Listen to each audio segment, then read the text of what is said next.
During this pandemic mess, I honestly don't know what I would have done if I hadn't had this.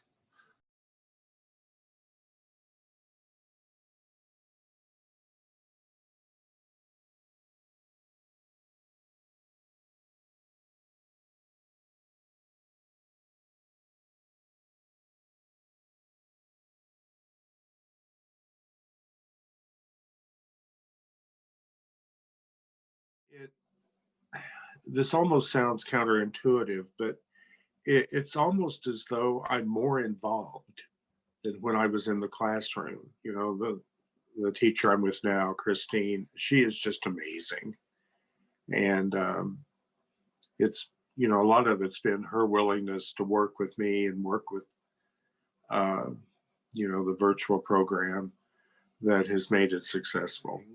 Another little guy who's really kind of hard to reach, and he has some behavior issues and whatnot, but he really got into it, and it was one of the best interactions I've had with him. So I felt really good about that this morning, that he was so involved and um, enjoying the interaction. They love for me to draw things for them. Sometimes it's kind of hard to think of things to draw for them. I try to base it either on something they've worn on a t-shirt or something they've told me. Um, Little girl the other day told me that her favorite animal is the chicken. So this is what's going to her next time. And then this morning, she told me that she loves rainbows. So I found a rainbow sticker. This just occurred to me. Maybe I think those things work better because I love reading and I love art. And I spent 30 years teaching those things. And well, I just had a moment of insight. uh,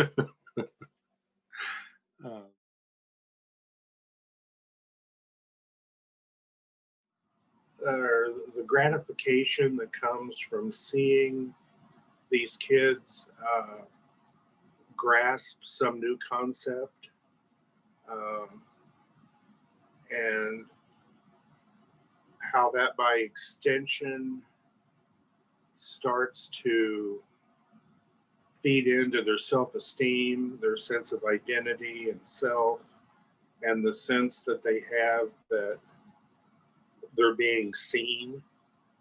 There's a quote uh, from a Joan Baez song that was written back in the early 70s that's honestly, honestly been my mantra since then.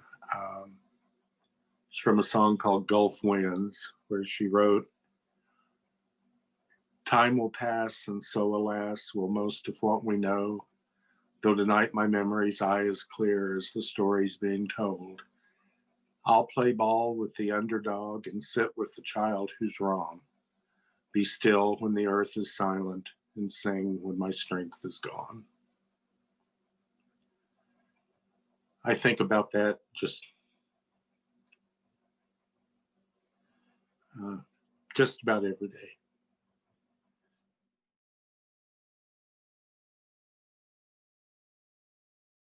There was one little boy, I was with him for 2 years. He was one of my targets. He called me grandma with an M. Christine even gave me cards that said, like, "Happy birthday, grandma," with a little note thanking me for being flexible. One morning, he called me grandpa when he got there. Instead of grandma, it was grandpa. And he came running over and jumped on my lap. And I felt seen.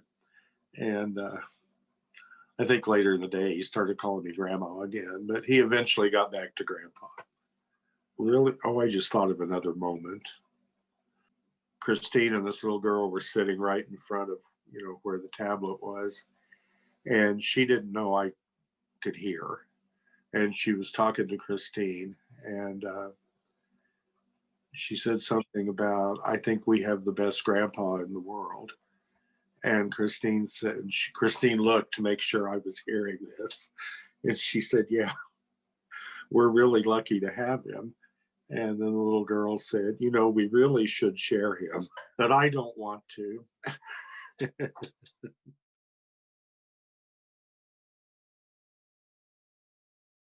To me, anyway, it's so much, it's so beyond just having something to do.